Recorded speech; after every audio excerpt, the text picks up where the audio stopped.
I am the Tofu Golem. Please enjoy the video. You'll start by closing apps that modify the dock. Once done, open Terminal and run defaults delete com. Apple. Dock to remove corrupted preferences, then kill all dock to restart it. This forces Mac OS to regenerate a fresh list.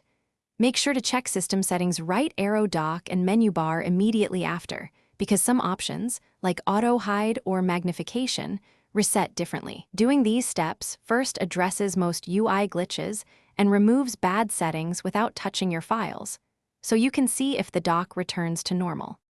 Next, clean up individual dock items and repair app registration.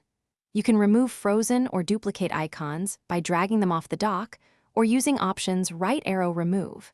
Then rebuild launch services so app icons and document associations refresh. Run the lsregister command to re-register apps system-wide. If icons still misbehave, create a new user account and log in. This isolates whether the issue is your profile's preferences. While you're testing, make sure third-party utilities that alter the dock are disabled to rule out conflicts. To finish, reboot and verify the dock functions normally. Often a restart clears lingering issues. If problems persist, reset NVRAM/PRAM and SMC on Intel Macs because hardware-level settings can affect UI behavior. As a last resort, reinstall Mac OS without erasing data to repair system files.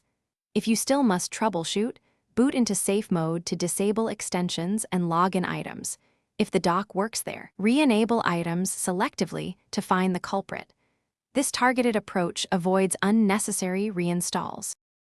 Thanks for watching. Consider subscribing if we helped you today.